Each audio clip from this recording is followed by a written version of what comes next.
technology and rural society. As you all know that the major part of Pakistan is comprised of rural areas, and the major population is living in rural areas, which are underdeveloped and lack of facilities as compared to their urban counterpart. Developing countries, uh, governments are increasing aware that they have a major responsibility for rural development and food security, but lack the capacity and solution to meet the challenges.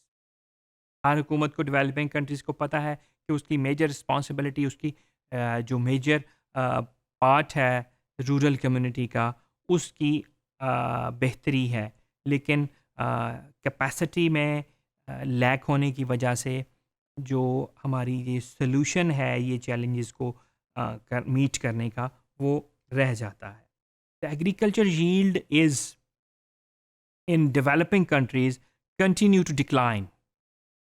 क्योंकि हमने discuss किया था कि हमारी new technology adopt करने से हमारी जो यील्ड कैपेसिटी है, जो हमारी क्रॉप प्रोडक्शन है, उसमें इजाफा होता जा रहा है. लेकिन ओवरऑल हम ग्लोबली देखें तो जो यील्ड डेवलपिंग कंट्रीज़ में है वो कंटिन्यू डिक्लाइन साइड पे हमें नज़र आएगी. डिस्पाइट टेक्नोलॉजिकल इनोवेशंस बहुत ज़्यादा होने के बावजूद their population continue to expand beyond food production capacity. तो हम देखते हैं कि जब पॉपुलेशन में इजाफा बहुत ज़्यादा हो रहा है तो जो फूड की डिमांड और सप्लाई में गैप आ रहा है. जब पॉपुलेशन का इजाफा उस हिसाब से हो रहा है जिस हिसाब से एग्रीकल्चर प्रोडक्शन का इजाफा नहीं हो रहा, तो पॉपुलेशन इंक्रीज़ बहुत ज़्यादा ट्रेंड है, एग्रीकल्चर जो कैपेसिटी है और जो फूड कैपेसिटी, प्रोडक्शन कैपेसिटी, उसका इंक्रीज़ उस हिसाब से बहुत कम है. तो इसलिए हम कहते हैं कि ये डिक्लाइन साइड पर ट्रेंड इसका देखा जाता है. तो उसमें डिफरेंट तरह की प्रॉब्लम्स जो हैं वो हम देखने में आती हैं. पुअर लिविंग स्टैंडर्ड्स है, पुअर एजुकेशन है, पुअर हेल्थ है, lack of clean drinking water है, सैनिटेशन का इम्प्रॉपर इंतज़ाम है, सैनिटेशन नहीं है, ना ड्रिंकिंग वाटर की अवेलेबिलिटी प्रॉपर है, ना जो हाउस होल्ड के यूटिलाइजेशन के लिए वाटर है उसकी अवेलेबिलिटी प्रॉपर है, इवन के ना एग्रीकल्चर के लिए वाटर की अवेलेबिलिटी इतनी एडिक्यूट नहीं है. तो technology for rural development generate new technology and assimilate imported technologies through adaptation and innovation. Upgrade traditional technologies, जो हम ट्रेडिशनल टेक्नोलॉजीज़ अपनी रूरल एरियाज़ में यूटिलाइज़ करें, उनकी अपग्रेडेशन कर दें. अगर हम नई टेक्नोलॉजीज़, इंपोर्टेड टेक्नोलॉजीज़ की इनोवेशन इस लेवल पे नहीं कर पा रहे तो हम एग्जिस्टिंग टेक्नोलॉजी में अपग्रेडेशन ला सकते हैं. Well informed farmer can select appropriate variety of seeds. जब हमने सीड्स की बात की थी तो ये भी कहा था कि कौन सी वैरायटी का इस्तेमाल किया जाएगा और कौन सी वैरायटी बैन है. तो ये जो वेल इन्फॉर्म्ड फार्मर होगा उसी को पता है कि कौन सी अप्रोप्रिएट सीड की वैरायटी मैं यूटिलाइज़ करूं जिससे मेरी प्रोडक्शन में भी इजाफा हो और मेरी जो है पेस्टिसाइड और फर्टिलाइज़र के यूटिलाइजेशन में भी कमी हो, कि वो अच्छी क्वालिटी का सीड हो जिस पे रिसर्च की जा चुकी है, जो गवर्नमेंट लेवल पे रिकमेंडेड सीड है. तो fertiliser, pesticide and range of other agricultural input.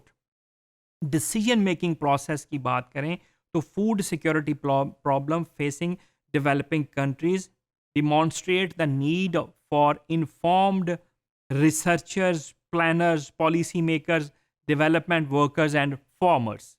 Information is also needed to facilitate the development and implementation of food security policies. ये during decision making चीज़ों की ज़रूरत है. Basic education and skill development. Education, you know, is one of the major agent of change and technology adoption, which can lead rural population from abject ignorance and poverty to a variety of new concepts focusing on improvement in quality of life.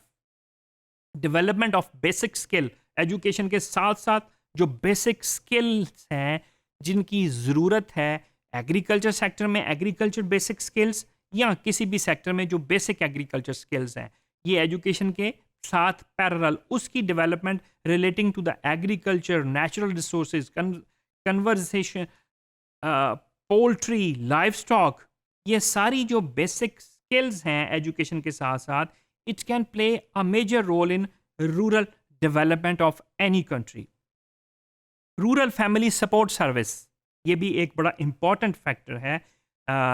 Rural family support services is the assist families to have the knowledge, skills and resources available to care safety for children and young people and to provide a quality standard of care of their family members. Children को quality care, उन बुजुर्गों को quality care, बीमारों को quality care, तो ये सारी जो है फैमिली सपोर्ट सर्विसेज में आ जाती है.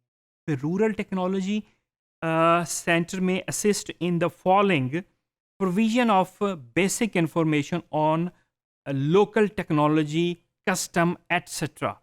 अब जो प्रोविज़न है बेसिक इंफॉर्मेशन की, जो स्मॉल होल्डर्स के लिए या जो फार्मर्स के लिए, उसकी जो लोकल टेक्निक्स हैं जो वो यूज़ कर रहे हैं, या वहाँ पे उस एरिए के हिसाब से, उसके कस्टम्स के हिसाब से आपने वो उनको जो है बेसिक इंफॉर्मेशन प्रोवाइड करनी है. अगर उनकी एक्सेप्टेंस का जो डिफरेंट उनकी वैल्यू सिस्टम और कस्टम सिस्टम चल रहे हैं कि उसके अकॉर्डिंग करनी होती है, तो provision of a basic infrastructure जो है उसकी बड़ी इंपॉर्टेंट है. जो फैसिलिटीज़ हैं बेसिक इंफ्रास्ट्रक्चर में for research and development activities जो हैं उस लोकल साइड पे, वो उसकी बड़ी ज़रूरत है. Playing the role of intermediary between the rural producer and the local authorities. अब जो लोकल अथॉरिटीज़ हैं जिनकी रिस्पॉन्सिबिलिटी में ये सारी चीज़ें आती हैं, और दूसरी साइड पे जो रूरल प्रोड्यूसर है, जो किसान है, जो फार्मर है, उनके दरमियान जो इंटरमीडिएटरी रोल प्ले होना बहुत ज़्यादा ज़रूरी है. फिर ट्रेनिंग ऑफ रूरल प्रोड्यूसर, सिर्फ उनकी अवेयरनेस तक की बात नहीं करनी, सिर्फ उनकी एजुकेशन और उनकी स्किल डेवलपमेंट की बात नहीं करनी, उनकी ऑन फॉर्म ट्रेनिंग बड़ी इंपॉर्टेंट रोल प्ले करती है. तो ये सारी जो चीज़ें हैं, टेक्नोलॉजी एंड रूरल सोसाइटी का आपस में link ultimately leads to food security, ultimately leads to agriculture productivity, ultimately leads to the development of country and rural development.